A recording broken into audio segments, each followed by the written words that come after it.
The decision to go camping with my friends had been months in the making. After the stress of final exams and the chaos of daily life, the promise of a weekend away in nature was the perfect antidote. We chose a secluded spot in the Pine Ridge Forest, a place known for its breathtaking views and serene environment. Little did we know, our weekend retreat would turn into an unforgettable nightmare.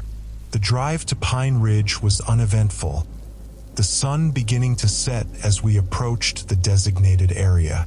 Our group consisted of 5 friends: me, Alex, Jenna, Mike, and Sarah. We had all been close since high school, sharing countless memories and adventures. The camaraderie was strong, and the excitement for the trip was palpable. As we parked the van near the entrance of the forest, the towering pines seemed to welcome us, their silhouettes dark against the twilight sky. Setting up camp was straightforward. We found a clearing near a small stream, its gentle babbling providing a soothing backdrop. Mike and Alex took charge of pitching the tents, while Jenna and Sarah gathered firewood. I decided to explore the immediate surroundings, wanting to familiarize myself with the area. The air was crisp, carrying the earthy scent of pine and damp soil. The canopy above filtered the remaining light, casting long shadows that danced with the evening breeze. As night fell, we sat around the campfire, the flames crackling and casting a warm glow on our faces. Stories and laughter flowed freely, the bond between us strengthening under the star-studded sky.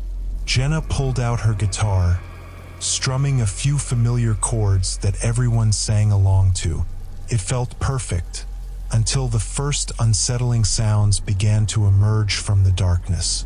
At first, it was just the rustling of leaves, the natural sounds of the forest settling for the night. But then, a series of soft footsteps broke the rhythm of the night. We paused, the jovial atmosphere shifting to cautious curiosity. Probably just some wildlife, Mike suggested, though his voice lacked conviction. The footsteps continued, seemingly circling our campsite. Jenna stood up, her guitar forgotten in her hands, as she strained her eyes to peer into the shadows. Suddenly, a chilling howl pierced the night, echoing through the trees and sending shivers down our spines. The fire flickered, casting eerie shadows that seemed to move with a life of their own. Sarah clutched her blanket tightly, her eyes wide with fear. "What was that?" she whispered, her voice trembling. We all exchanged uneasy glances, the once comforting sounds of the forest now tainted with an unknown menace. Deciding to investigate, Alex grabbed a flashlight and motioned for us to follow. We moved cautiously towards the source of the noise, the beam of light cutting through the darkness. The forest seemed to close in around us, the trees whispering secrets we couldn't understand. As we ventured deeper, the path became less defined, overgrown with thick underbrush and fallen leaves. The further we went, the more disoriented we became, the sense of being watched growing stronger with each step. Minutes felt like hours as we navigated the unfamiliar terrain. Suddenly, the flashlight illuminated something that made our hearts race. A makeshift shrine of sorts, constructed from sticks, stones, and odd trinkets. Symbols we didn't recognize were etched into the stone, their meanings lost to us. A heavy silence enveloped the area, broken only by the distant calls of nocturnal creatures. We stood there, unsure of what to do next, the weight of the situation pressing down on us. Jenna, ever the brave one, suggested we head back to camp and regroup. Reluctantly, we agreed, retracing our steps under the oppressive darkness. However, the forest seemed to have changed. Paths we thought we knew now led us astray. Panic began to set in as the realization hit. we were lost. The sounds of the night grew louder, more menacing, as if the forest itself was conspiring against us. Our flashlights flickered intermittently, adding to the growing sense of dread. As we pushed forward, the temperature dropped noticeably, our breaths visible in the cold night air. We huddled together, trying to maintain our composure, but fear was starting to take its toll. Every snap of a twig, every rustle in the bushes heightened our anxiety. It was then that we saw it, a figure standing motionless between the trees, barely visible in the dim light. Heartbeats quickened as we tried to make sense of the sight, the figure remaining still, an ominous presence in the midst of the forest. Without warning, the figure began to move, its pace deliberate and unnerving. We broke into a run, the sounds of our footsteps drowned by the pounding of our hearts. Branches whipped against our faces, and the underbrush snagged at our clothes, slowing our progress. Desperation fueled our flight, the need to escape overpowering any sense of direction. It felt like an eternity before we stumbled upon a narrow trail that led us back towards the camp. Finally, the lights of our campsite came into view, a beacon of safety in the overwhelming darkness. Exhausted and terrified, we collapsed near the fire, the flames now a comforting presence once more. Breathing heavily, we tried to process what had just happened. The forest, once a symbol of tranquility, had transformed into a place of fear and uncertainty. We knew that our peaceful weekend had taken a sinister turn, and as we sat there, the shadows seemed to watch us, reminding us that we were not alone. Sleep was elusive that night, each of us haunted by the events that had unfolded. The sounds of the forest no longer seemed benign, but rather a constant reminder of the lurking threat. Morning brought no immediate relief, as we still felt the weight of the previous night pressing down on us. Determined to make the best of the situation, we decided to continue our activities, hoping that daylight would restore the sense of normalcy we so desperately needed. However, as the day progressed, signs that we were not alone began to surface. Strange markings appeared around our campsite overnight, intricate patterns that seemed both deliberate and foreboding. Our supplies were disturbed, items moved or missing, heightening our sense of vulnerability. Trust within the group started to wane, suspicion creeping in as we struggled to maintain our unity in the face of mounting fear. By nightfall, it became clear that whatever was haunting Pine Ridge was not going to let us leave easily. The line between reality and nightmare blurred as we faced the unrelenting presence that had invaded our sanctuary. With each passing hour, the forest's grip tightened, and the true extent of our predicament began to dawn on us. We were not just dealing with the unknown. We were battling for our very survival in a place where the shadows held secrets best left undiscovered. As darkness enveloped the forest once more, we prepared ourselves for another night, knowing that the true horror of Pine Ridge was only just beginning. The second night started like the first, tense and shrouded in an uneasy quiet. After the events of the previous evening, no one felt like sitting around the campfire telling stories or playing music. Instead, we found ourselves huddled together, talking in hushed tones, as if raising our voices would summon the dark presence we had encountered. Alex suggested that we should pack up and leave first thing in the morning. But the problem was clear. We were already off the marked trails, and none of us felt confident navigating through the dense woods in the dark. Getting lost was a real possibility, and the idea of stumbling upon that eerie shrine again sent shivers down our spines. For now, staying put seemed like the safest option. Around midnight, the first signs of trouble appeared. I was the first to hear it, a faint whispering, almost indistinguishable from the wind rustling through the branches. At first, I thought I was imagining things, but as I strained to listen, the whispering grew clearer, forming fragmented words that seemed to echo through the forest.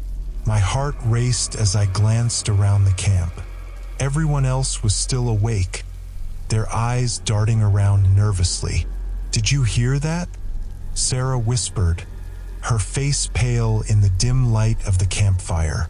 I nodded slowly, my gaze shifting towards the edge of the clearing where the darkness seemed to thicken. The whispers continued, a low murmur that made the hair on my arms stand up. We all fell silent, trying to pinpoint the source of the sound. Without warning, the whispering stopped, replaced by a series of distant, rhythmic knocks, like someone tapping a wooden stick against a tree. The sound reverberated through the woods, coming from somewhere deep within the forest. It was deliberate, a pattern that seemed to beckon us closer. Jenna clutched her flashlight, her eyes wide with fear. "Okay, this is too much," she murmured, standing up abruptly. "We need to find out what's doing that." Before any of us could protest, she began to move towards the sound, her flashlight casting long, wavering shadows. We hesitated, exchanging worried glances before reluctantly following her. Leaving Jenna alone in the dark seemed like a worse option than braving the unknown together. We moved slowly, the flashlight beams dancing across the forest floor. The knocking continued, leading us deeper and deeper into the woods. Every instinct told me to turn back, but the urge to uncover what lay at the heart of the sound was stronger. As we pushed through the dense undergrowth, the knocking grew louder, more insistent. It was almost hypnotic, pulling us forward despite the growing sense of dread. Then, just as suddenly as it had started, the knocking stopped. We froze, the silence pressing in around us like a suffocating blanket. I scanned the darkness, my eyes straining to see anything beyond the reach of our flashlights. A rustle to our left made me whip around, my breath catching in my throat. But there was nothing, just the stillness of the forest, thick with an unnatural quiet. Maybe it was just, I don't know, some animal? Mike suggested weakly, his voice barely more than a whisper. No one responded. We all knew that animals didn't knock on trees in rhythmic patterns. Something or someone was toying with us, but who would be out here in the middle of nowhere and why? As we turned to head back to camp, a new sound emerged. It was a soft, shuffling noise, like someone or something moving through the underbrush. The hairs on the back of my neck stood on end as I realized it was coming from multiple directions, encircling us. Jenna's flashlight flickered, the beam sputtering as if struggling against an unseen force. I felt a wave of nausea wash over me as a shape moved in the periphery of the light. "Did you see that?" Alex hissed, his voice tight with fear. We all spun around, the flashlights darting frantically through the trees.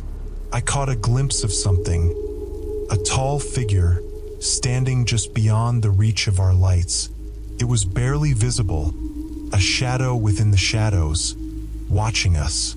Then, in the blink of an eye, it was gone. Panic surged through the group. We started running, crashing through the undergrowth, desperate to get back to the safety of our campsite. Branches whipped against our faces, and the uneven ground threatened to trip us at every turn. The sounds of movement followed us, the figures keeping pace, never coming closer, but never falling behind. It was as if they were herding us, guiding us somewhere. When we finally burst into the clearing, gasping for breath, the camp looked exactly as we had left it. But something felt off. Our tents stood undisturbed, the fire still smoldering, yet an unnatural stillness hung in the air. We gathered around the fire, scanning the darkness for any sign of the figures we had seen. But the forest was silent, the oppressive atmosphere weighing heavily on us. "We need to leave," Sarah said, her voice trembling. Now, no one argued. We hurriedly packed up our gear, stuffing sleeping bags and supplies into backpacks with shaking hands. Every minute felt like an eternity, the fear of being watched growing stronger with each passing second. But as we turned to leave, we realized something horrifying. The trail leading out of the clearing was gone. In its place was a wall of dense underbrush, as if the forest itself had shifted while we were gone. We stared in disbelief, the reality of our situation sinking in. We were trapped. "That's impossible," Mike muttered, his voice edged with panic. "It was right here. We just came through it." Desperation set in as we circled the perimeter of the clearing, searching for any sign of the path. But there was nothing, no break in the trees, no familiar landmarks. It was as if we had been transported to an entirely different part of the forest. The realization hit me like a punch to the gut. We were lost, and something in this place wanted to keep it that way. Just then, the knocking resumed, louder and closer than before.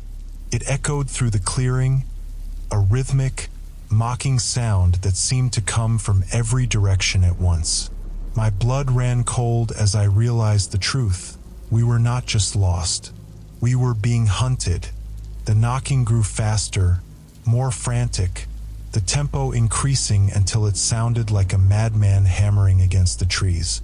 And then the whispering returned. It swirled around us, disjointed voices speaking in a language I couldn't understand.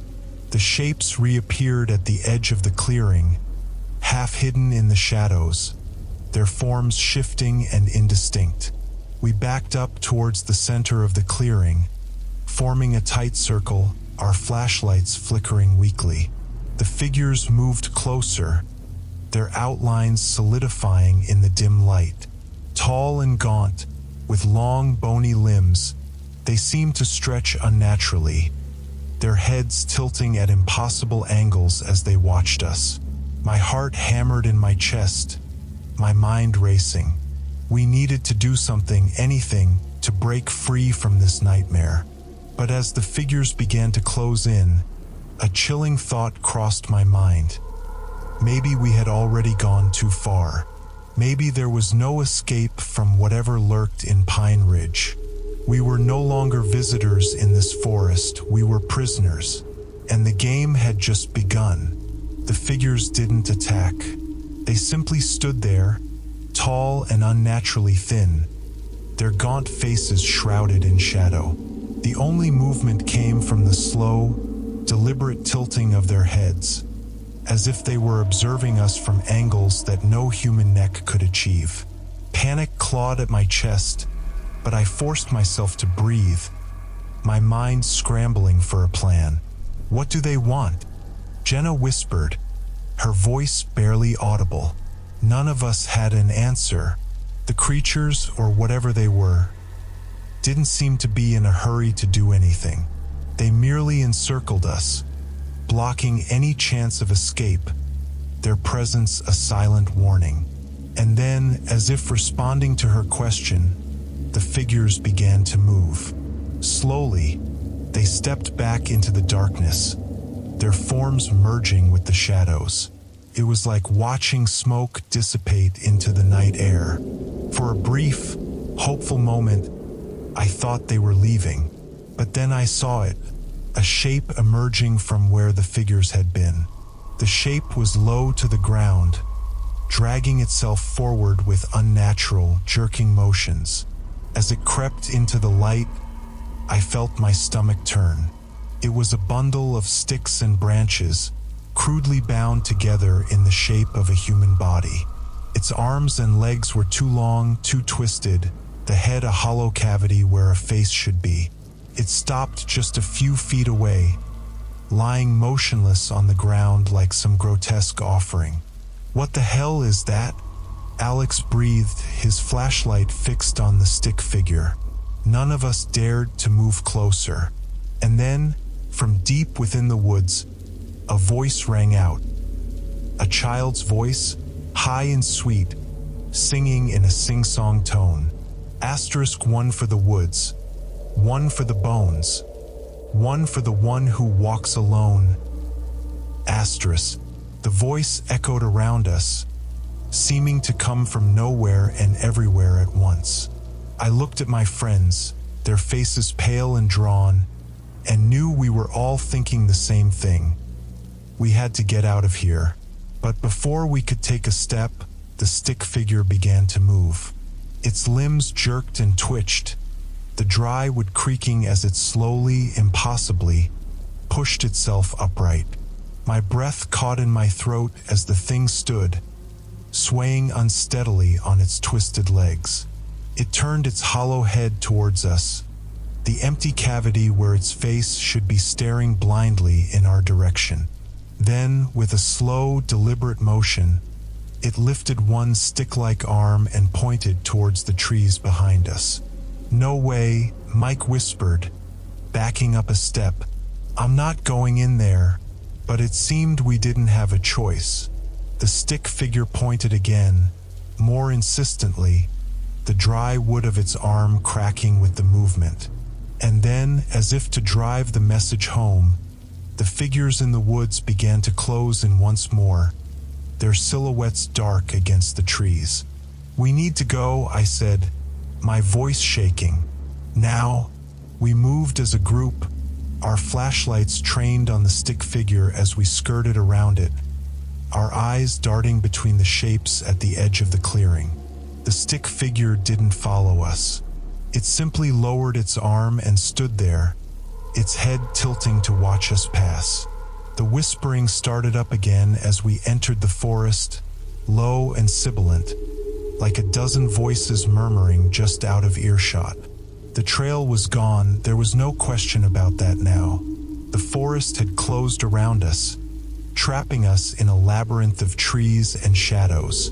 We had no idea where we were going, no plan beyond putting as much distance as possible between us and the clearing. The air grew colder the deeper we went, our breaths misting in front of us. The forest was alive with sounds, branches creaking, leaves rustling, and always that soft, persistent whispering. After what felt like hours of aimless wandering, we stumbled into another clearing. This one was smaller, the trees around it bent and twisted as if warped by some unseen force. And in the center, lit by the pale light of our flashlights, was another stick figure. This one was different, larger, with longer limbs and a head that was disproportionately big for its body. The sight of it sent a wave of nausea through me. It looked like it was smiling, a crude smile, formed by a jagged piece of bark wedged into the hollow cavity of its face. It pointed one stick arm at us, the other extending in the direction of a narrow, overgrown path that led deeper into the woods. Are they leading us somewhere?" Jenna whispered. "Why would they be doing that?" Sarah asked, her voice high-pitched and shaky. "Why can't they just let us leave?" But deep down, I knew the answer. They didn't want us to leave. They wanted something from us. And until we figured out what it was, we were trapped here, at the mercy of whatever rules govern this place. "Let's just follow the path," Alex said, his voice strained. "Maybe it leads back to the main trail." We had no better options. With the stick figure watching us, its grotesque smile seeming to widen as we hesitated, we stepped onto the narrow path. The trees closed in around us almost immediately, their branches intertwining overhead, blocking out the moonlight. The whispering followed us, growing louder and more insistent, like a crowd gathering just beyond our sight. The path wound through the forest in a chaotic tangle, leading us deeper and deeper until the cold was almost unbearable. I glanced back, half expecting to see the stick figure following us. But the path behind was empty, swallowed by darkness. And then I saw it, the clearing up ahead, the faint outline of something standing in the center. My heart sank. Another stick figure. This one was taller than the others, its limbs impossibly long, its head scraping the lower branches of the trees. The jagged bark smile was gone, replaced by something far more unsettling. A crude, splintered circle of wood embedded in its chest, the surface covered in symbols I couldn't decipher. What does it want? Sarah whimpered. Before any of us could respond, the figure moved. It reached up, one long skeletal arm extending towards the top of its head. And then, with a sickening crack, it twisted its own head off and held it out towards us. The whispers exploded into a frenzy, the voices rising to a fever pitch as the figure stood there, holding its severed head in one hand, pointing at us with the other. My mind reeled, struggling to comprehend what I was seeing. And then I realized what it was trying to show us. The path behind the figure was lined with more stick figures. Dozens of them, each one holding a piece of something, small, misshapen objects I couldn't identify. They formed a line, leading deeper into the woods, disappearing into the darkness. Are those? Jenna began, her voice trailing off. Pieces of us. Pieces of our belongings. Sarah's bracelet, Jenna's notebook, Mike's hat. All placed in the hands of the stick figures, a trail of breadcrumbs leading us somewhere. But where? The figure in front of us tilted its head, the jagged circle on its chest glowing faintly in the dark. And then I understood. They wanted us to follow, to keep moving forward, deeper into the heart of this place. We don't have a choice, do we? Alex murmured, his voice hollow. No, we didn't. With a feeling of dread settling in my stomach, I stepped forward, my friends falling in behind me. We followed the line of stick figures, the whispering growing louder with each step, until the darkness swallowed us whole. And somewhere, in the depths of the forest, a child's voice sang softly, *1 for the woods, 1 for the bones, 1 for the one who walks alone. And the game continued. We trudged forward, the forest growing denser and darker with every step. The line of stick figures guided our way, each one holding a piece of us. The whispering swirled around, a ceaseless chorus that seemed to burrow into my skull. We were beyond exhaustion. No one spoke. No one dared break the oppressive silence. As we walked, a horrible thought began to fester in my mind. What if there was no end to this path? What if we were doomed to follow this trail forever, looping endlessly through a forest that seemed to twist reality itself? But just as I began to lose hope, we saw it. A clearing up ahead, larger than any we had encountered before. It was bathed in an eerie, greenish light that seemed to seep up from the ground, casting grotesque shadows that shifted and writhed like living things. The sight of it made my stomach churn, but there was something else, too. Something that called to me, pulling me forward despite the terror clawing at my chest. We stepped into the clearing cautiously, our eyes wide and searching. And there, in the center, was a massive, gnarled tree. It towered above us, its trunk twisted and blackened as if scorched by fire. The branches stretched out like skeletal arms, clawing at the sky. Embedded in its bark were dozens, no hundreds, of those crude stick figures, their bodies twisted into unnatural poses, their hollow faces staring down at us. but it was what lay at the base of the tree that made my heart freeze. There, arranged in a neat circle, were 5 figures. Figures made of sticks and bone, each one resembling one of us. I felt the blood drain from my face as I recognized the tiny details. The bracelet on Sarah's wrist, the distinct cut of Mike's jacket, the tattered notebook sticking out of Jenna's pocket. They were replicas, mockeries of us, staring silently at their human counterparts. What does this mean? Jenna's voice was barely a whisper, but in the stillness of the clearing, it sounded like a shout. No one answered. We just stood there, staring at the figures that shouldn't exist, feeling the weight of the forest press in on us from all sides. And then, slowly, the tree began to move. The creaking of ancient wood filled the air as the branches shifted and writhed.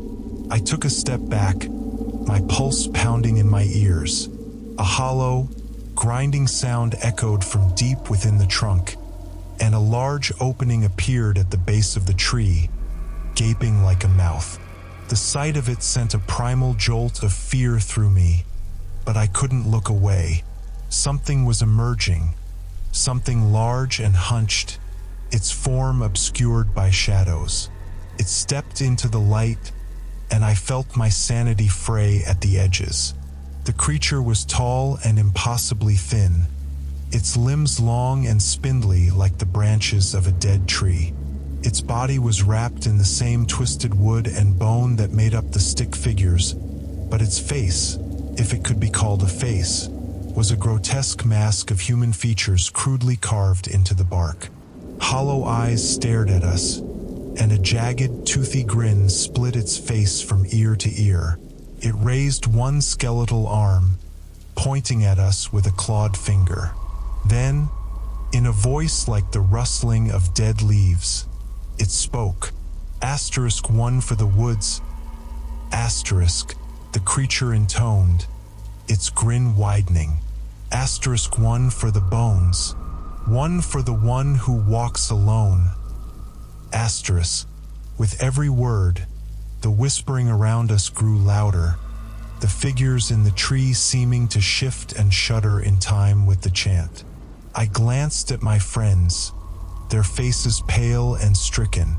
We were at the center of something ancient and malevolent, something that had been playing with us from the very beginning. "What do you want?" Alex shouted, his voice cracking. "Why are you doing this?"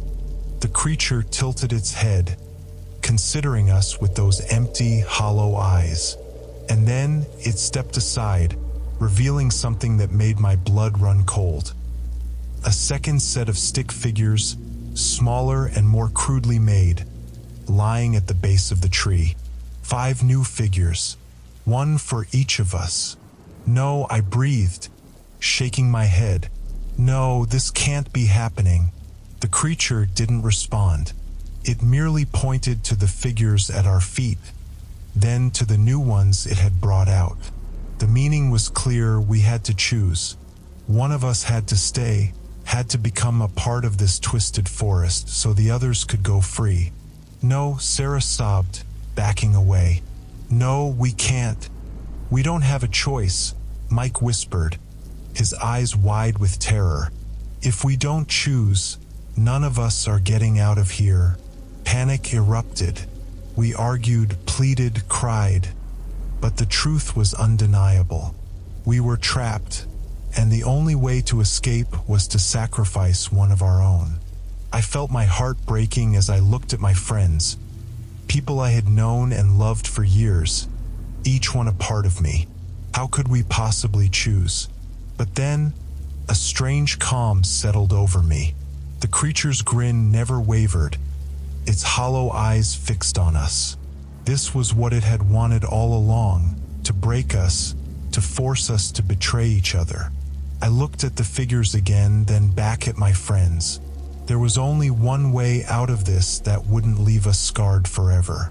"I'll stay," I said softly, stepping forward. The others fell silent, staring at me in shock. "No!" Jenna cried, reaching out to grab my arm. You can't." "Yes, I can," I said firmly. I turned to face them, my heart aching. "One of us has to stay, and if it's not me, we'll end up fighting each other. I can't let that happen," they protested, but I shook my head. There was no other way. The creature's grin seemed to widen as I knelt beside the new figure that bore a crude resemblance to me. As I touched it, a strange warmth spread through my chest, and I felt a deep, bone-deep connection to the forest itself. The whispering faded, replaced by a low, mournful hum. "It's okay," I whispered, tears streaming down my face. Go, and don't look back." With a shuddering sob, Sarah turned and ran, followed by the others. One by one, they disappeared into the forest, their flashlights bobbing like will-o'-the-wisps in the dark. I watched them go, my heart breaking, until the last light vanished. The creature stepped forward, its grin never fading. It gestured to the hollow cavity in its chest, and I understood. Slowly, I took the crude figure that represented me and placed it there. As soon as I did, the world shifted. Pain exploded through me. Every bone, every nerve burning as my body twisted and contorted. I felt myself changing, my skin hardening, my limbs stretching. The last thing I saw before the darkness swallowed me was the creature's empty eyes and the hollow, mocking laughter of the forest. Then I was gone. When my friends stumbled out of the woods hours later, the first light of dawn creeping over the horizon, they found themselves standing on the same trail we had entered on 2 days ago. There was no sign of the twisted paths, no figures watching from the shadows, just the empty, silent forest behind them. They never spoke of what happened. They never returned to Pine Ridge. But sometimes, when the wind blows just right, and the trees whisper in the dead of night, they say you can still hear the forest song. *1 for the woods, *1 for the bones, 1 for the one who walks alone. And if you're unlucky enough to find that clearing in the heart of the forest, you might see a new figure standing there. A tall, twisted shape made of sticks and bone, with hollow eyes and a jagged grin, watching, waiting, and wondering if you'll be the next to join its endless game.